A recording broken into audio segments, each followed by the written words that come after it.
You're in a conversation about abortion, and someone says that an embryo isn't a person, it's just a collection of cells, so there's nothing wrong with abortion at that stage. What would you say? Before we can decide whether an embryo is a person, we have to ask what makes anyone a person. Here are a few things to remember. Our personhood does not depend on our abilities. Some are hesitant to recognize embryos as persons because they don't function in the same way that fully developed people often do. For example, embryos can't think or talk, but neither can someone under anesthetic, someone in a coma, or someone who is asleep think or talk.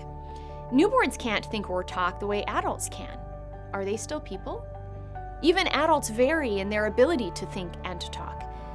What we can do does not make us who we are. Our personhood does not depend on our age. The argument that embryos aren't fully persons assumes that our age determines our personhood. But does that make sense? If we have to be old enough to do certain things or look a certain way before we are persons, do we lose our personhood once we are too old to do things? I certainly hope not. In times past, some humans with lighter skin denied the personhood of those with darker skin. Everyone rightly recognizes how wrong that is. But if some humans shouldn't dismiss the personhood of others because of the color of their skin, neither should humans who are older have a right to deny personhood to those who are younger. If it's not age or ability that makes us a person, what does?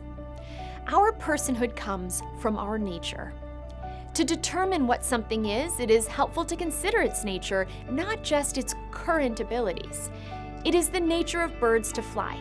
If they are too young or injured to do what most birds do, that does not make them less of a bird.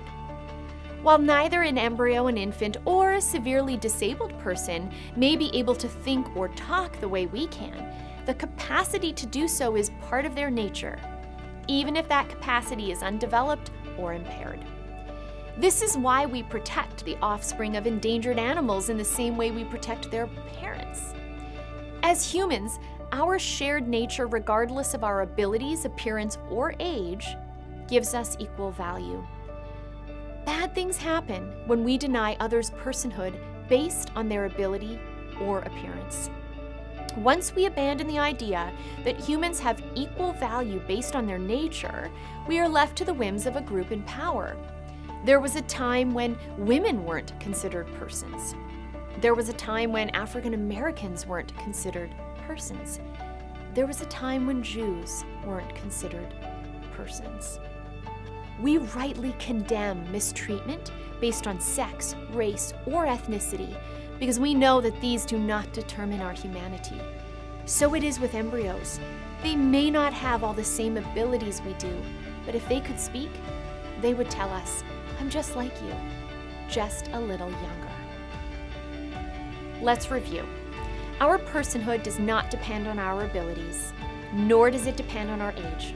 Our personhood and our equal value is rooted in our shared nature as humans, regardless of what we can do.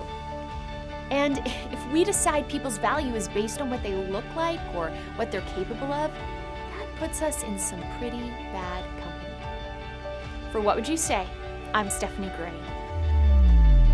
If you like this video, let us know below. If you want to make sure you see the next one, hit subscribe. To help keep these videos coming and free to the whole world, chip in below.